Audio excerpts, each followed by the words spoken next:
the Guru Yoga is very much needed. When we talk about the blessing of Guru, the blessing has three: external blessing, inner blessing, and the secret blessing, means the final blessing. The final blessing is the breaking through the dualistic mind, the attitude. That is the final blessing or secret blessing. Of course, external blessing is, of course, not to have a headache during the meditation, not to have a headache, not to have a toothache, not to have a sleepiness, not to have a dullnesses, not to have a wandering mind, and to have a focused mind, and all these things are blessing, of course. And of course, to have enough thing to eat, enough thing to drink, and enough. To have a beautiful, nice, room to sort of like sit and to sleep. That where you sort of like where you find yourself comfortable, and all these things are blessing. That is external blessing. But there is very much external and a very mild and a very sort of superficial. And it's not very important. The important thing is the secret one, the final one. That is a breaking through. The breaking through the conceptual mind.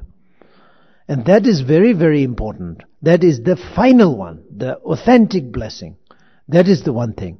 So until then, we got to go through the external practice and inner practices. Until you get to know the inner practice or, secret practice. That is, of course, a union experience. That is, experience itself is a practice. Experience itself. It's an experience. Of course, during your experiencing, that is a path. So this means the practice. Even though it is a secret practice, it is a final practice, but it's still you are practicing. You are experiencing. You are practicing. Why? Because you are experiencing.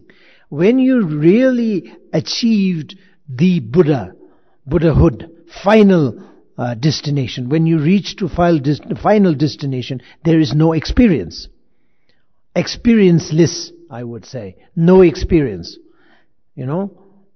Then no experience, then that is the Buddhahood.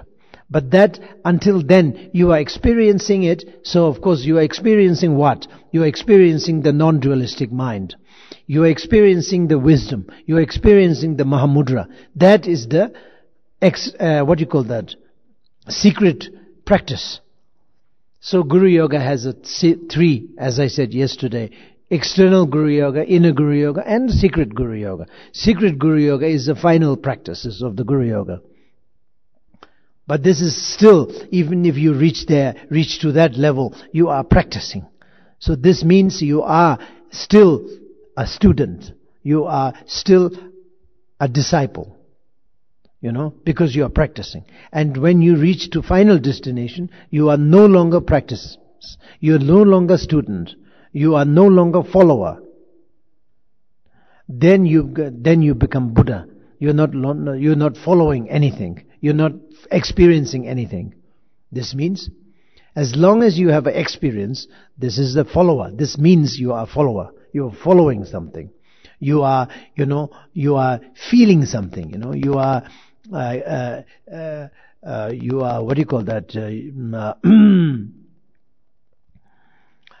for example, like you're tasting something, you're tasting something. You are eating something and your taste is so good, but nevertheless you are a taster. You are a taster and you are tasting something. So this actually categorize yourself into a practitioner, and it's a practicing practitioner. So that is the thing. So anyway, so the final yoga that we can talk about, or final Guru Yoga, if you like, you can say, is of course breaking through the dualistic mind, and that is what we call. Sometimes you can call it final siddhi, final blessing, And in order to get that, in order to reach to that level, then the external Guru Yoga is very important.